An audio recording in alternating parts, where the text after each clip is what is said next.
This is my friend Anne Lippin. You may remember her from my video about the Noblet metal clarinet. Anne and I met in a community band.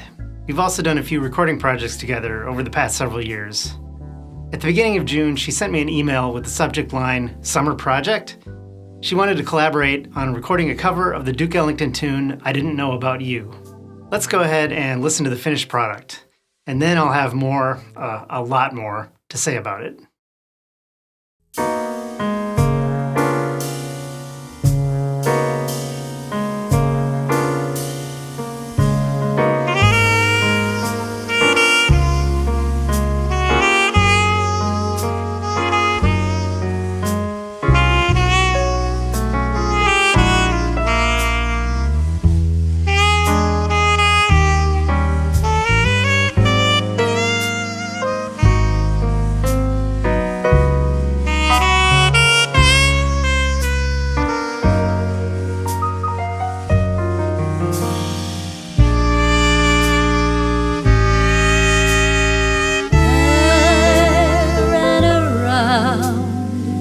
With my own little crowd, usual laughs, not often but loud, and in the world that I knew, I didn't know about you.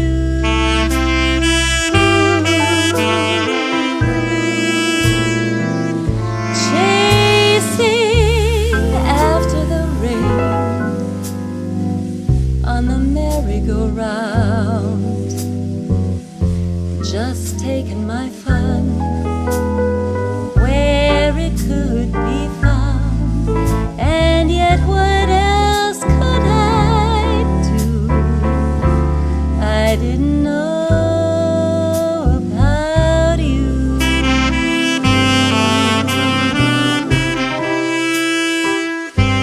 Darling, now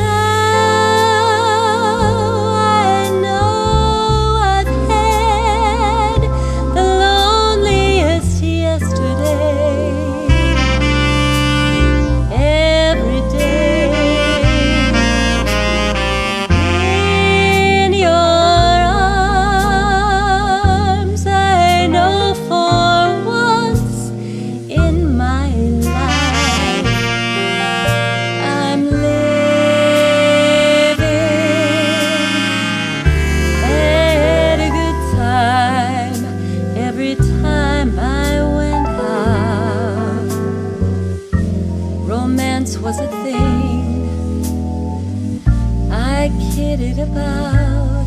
How could I know about love? I didn't know about you.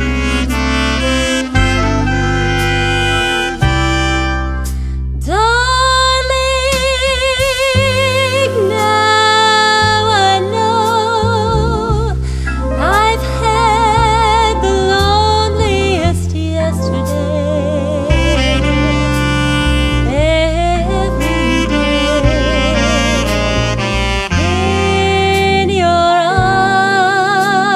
arms, I know for once in my life I'm living. Had a good time every time I went out. Romance was a thing I kidded about. How could I know about love? I didn't know about you. I didn't know about you.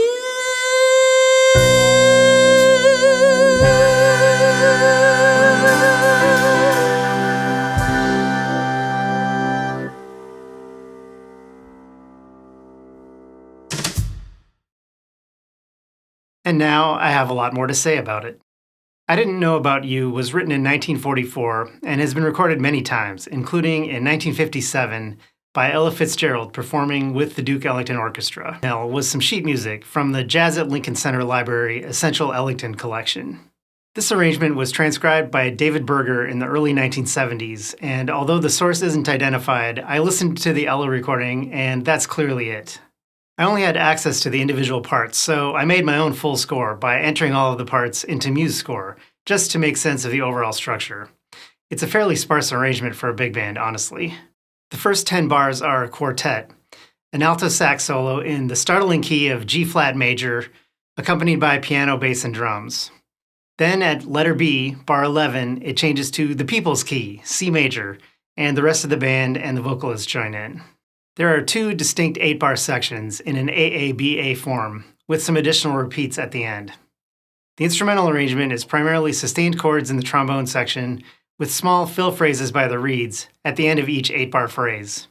The trumpets only come in at a few moments of crescendo. Trumpet 4 in particular only plays on the last note. Clearly, this is a feature for the vocalist. The horn parts are solely there to provide support, and as little of it as possible. So why is this a transcription? What happened to the original parts? It's easy in modern times to forget how big bands operated in the mid-20th century. No one had a computer, much less engraving software. Big bands generally had 2 types of charts. Simpler tunes might be head charts, where the group would collectively work out an arrangement and be expected to just remember their own parts, i.e. have them in their heads. More complex charts would be written out in advance by the bandleader or a dedicated arranger, but would be handwritten with varying degrees of legibility and would just be kept in the player's book. There were no official published copies.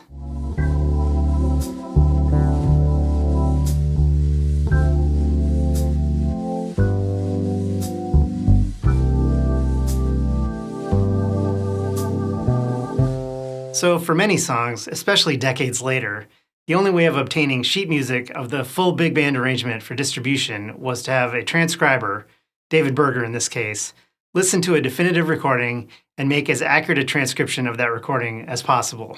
But a transcription like this is a bit weird. While I'm sure the horn parts were written precisely, once you get past the introduction, Duke Ellington is just lightly comping on piano and was surely improvising his part. Yet what he played on that one particular date is now notated precisely as the piano part for the song. I think it's helpful for students who are just learning this music to have the Duke transcription purely as a guide, to help them learn how to comp tastefully and with restraint. But that context is missing, and if their teacher doesn't take the time to explain it, a young player will likely think they have to play it exactly this way.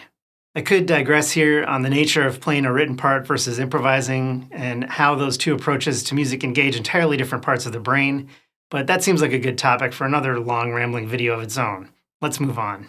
Adapted instrumentation. This arrangement is for something fairly close to the standard modern big band instrumentation of 5 saxes, 4 trombones, and 4 trumpets. There are only 3 trombone parts, and as I noted, the 4th trumpet only plays 1 note. I checked out the Wikipedia entry for Ella Fitzgerald Sings the Duke Ellington Songbook, the 1957 album this recording first appeared on, and while the instrumentation is not provided for each individual song, the overall listing for the album includes 3 trumpets, 3 trombones, and a reed section that does not include bari sax but does include bass clarinet. In fact, 3 of the 7 reed players credited on the album play clarinet, and one of them, Harry Carney, only plays clarinet and bass clarinet. In David Berger's arrangement, the tenor 1 part plays mostly clarinet, and of course there's a bari sax part, but not a bass clarinet part. By 1972, when I believe this transcription was made, big band instrumentation was fairly standardized to always include a bari sax, and the other sax players often double on flute or clarinet, but a bass clarinet is very unusual, so I think Berger just gave the bass clarinet lines to the bari sax, since those instruments have a similar range and timbre. Of course, on the recording, the horns are very low in the mix, and in 1957, this was most likely recorded all together in a room with just a couple of microphones, so it's difficult to pick out the individual lines. That said, having listened closely while studying the parts, I do think this is a pretty accurate transcription, certainly better than what I'd have been able to come up with. But I did notice a few oddities, especially in the piano part. And with that, I think it's time to put on the music theory hat. Transcription oddities. As I mentioned earlier, the piano part is a meticulous transcription of exactly what Duke played, including some really fast and oddly timed runs. They're the kind of thing that flows naturally when a skilled player is improvising, but they can be really hard to read, much less to play, as written music. It doesn't help when the transcriber makes an error, or at the very least is so fixated on perfectly timing out what was really just nuanced, laid-back playing that they seem to miss the broader intent the player had with a given phrase. Let's look at the first measure of B. There's a run that starts in the left hand and moves to the right hand. That rhythm in the left hand, whew. Be sure to hit that 32nd note right before the and of 1. Have a look at what Duke played in the right hand, which I find a lot easier to wrap my brain around. Keep in mind that it's all part of one continuous run from the left hand to the right hand, and I think it makes sense to give the left hand the same rhythm. Was it what Duke was really intending? How should I know? But I think it turns this into a more comprehensible musical phrase when notated as I have it in my own version. As far as straight-up errors go, we just need to look a few bars later at the fourth measure of B. Here, the right hand has 4.5 beats in the measure.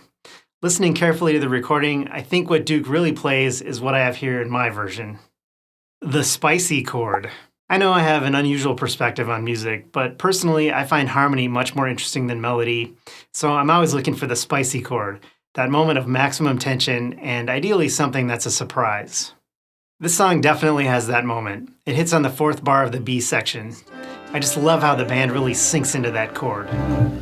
Every day. So of course, I wanted to know, what is that chord? Checking the changes David Berger wrote into the bass part, it's a B-flat 7? Wait, what?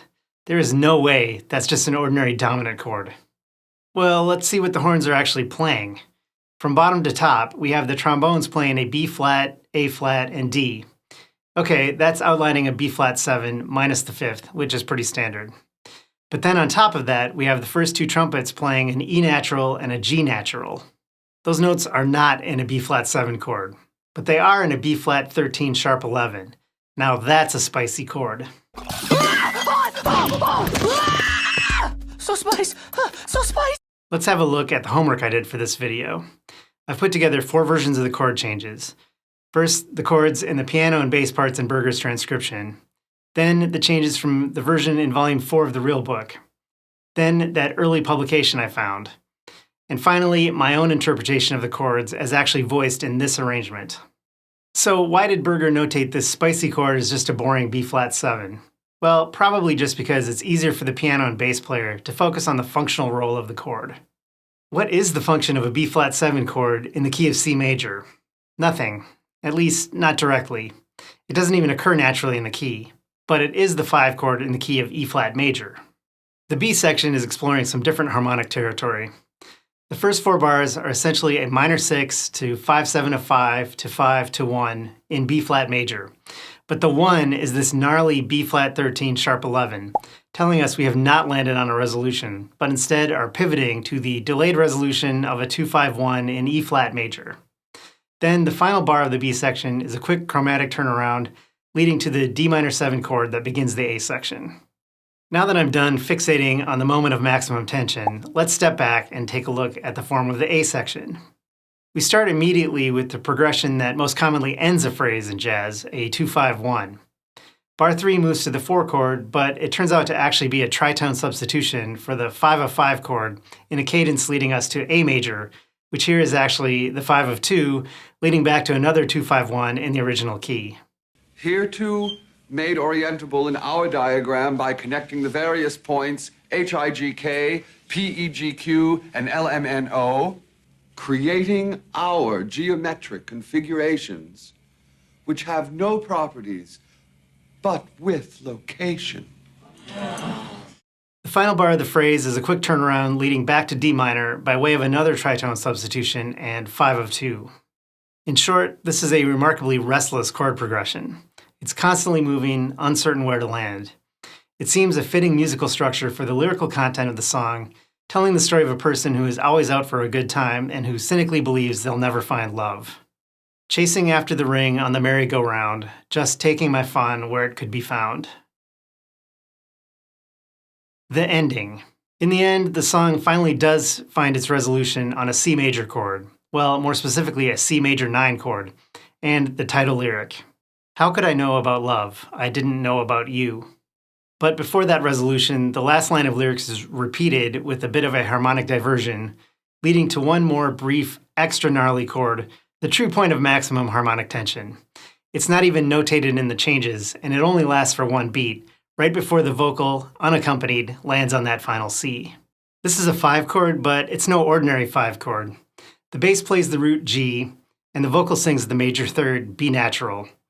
We also have the bari playing F natural, the flat 7 of the dominant chord. So far, so good.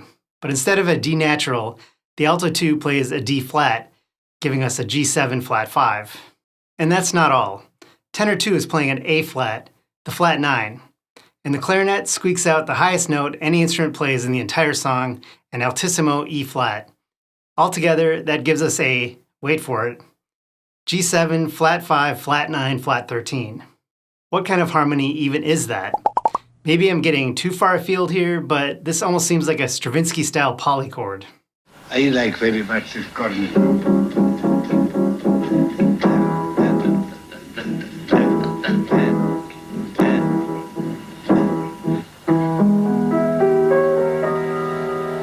Was rather a new chord, you know, 8 notes chord.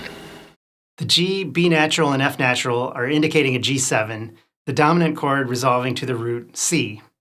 But we also have a D flat, F, A flat, E flat, a D flat add 9 chord. That's a tritone substitution right there, which can also resolve nicely to the root C. So we have a dominant chord and its tritone substitution being played simultaneously. It is also the 5 triangles composing the aforementioned NIGH, each are equal to the triangle CAB in this geometric concept. Is that really what's going on? I feel like it's open to different interpretations. After all, this is a 6-note chord, half of the notes available in the 12-tone system. It could be just about anything. But what's important is that the way the notes are stacked definitely gives the chord a strong pull to resolve to C major, with the G in the bass moving 5 to 1, and the rest of the notes moving a half step to notes in the C chord. We recorded Anne's piano and vocals after I had shot most of this analysis video, and a couple of things came up in the recording process that are probably worth mentioning. First, while we were recording the ending vocal phrase, Anne experimented with a few different runs on the final approach. She tried a line that ended on G, the 5th of the final chord, leading into it with an A flat. But I pointed out the very specific voicing of the 5 pepper spicy G7, flat 5, flat 9, flat 13 chord, partly because I had already made such a big deal out of it in the analysis. It's important for the vocal to land on a B natural on that chord to provide the 3rd of the dominant chord, resolving to C a cappella on the downbeat. Tenor 2 is already playing an A flat, and that note shouldn't get extra emphasis.